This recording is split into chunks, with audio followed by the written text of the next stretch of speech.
Champions trophy 2025లో భాగంగా బంగ్లాదేశ్తో జరుగుతున్న మ్యాచ్లో టీమిండియా పేసర్ మొహమ్మద్ షమి అరుదైన ఘనత సాధించాడు.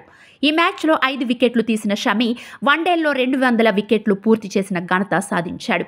బంతుల పరంగా అత్యంత వేగంగా 200 వన్డే వికెట్లు తీసిన బౌలర్గా షమి రికార్డు నెలకొల్పాడు. షమికి 200 వికెట్లు తీసేందుకు 5126 బంతులు అవసరమయ్యాయి. షమికి ముందు ఈ రికార్డు మిచెల్ స్టార్క్ పేరిట ఉంది. స్టార్క్ 5240 బంతుల్లో 200 వన్డే వికెట్ల మైలురాయిని తాకాడు.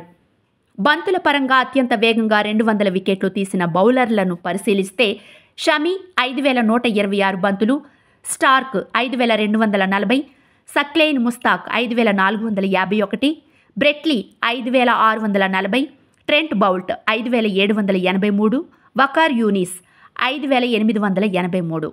మ్యాచ్ల ప్రకారం చూస్తే షమి, మిచెల్ స్టార్క్ తర్వాత అత్యంత వేగంగా 200 వికెట్ల వన్డే మైలురాయిని తాకిన బౌలర్గా రికార్డుల్లోకెక్కాడు.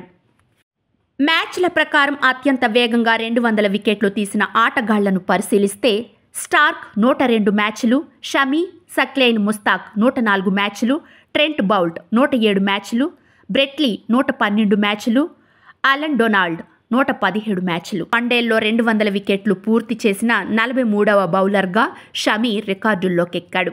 ఇండియా నుంచి ఈ ఘనత సాధించిన 8వ బౌలర్గా నిలిచాడు. అనిల్ కుంబ్లే 334, జవగల్ శ్రీనాథ్ 315, అజిత్ అగర్కర్ 288, జహీర్ ఖాన్ 269, హర్భజన్ సింగ్ 265, కపిల్ దేవ్ 253, రవీంద్ర జడేజా 226. షమి కంటే ముందు ఇండియా తరఫున 200 వికెట్లు తీశారు. జవగల్ శ్రీనాథ్ 315, అజిత్ అగర్కర్ 288, జహీర్ ఖాన్ 269, కపిల్ దేవ్ 253. తర్వాత 200 వికెట్ల క్లబ్లో చేరిన 5వ భారత పేసర్ షమి రికార్డు నెలకొల్పాడు.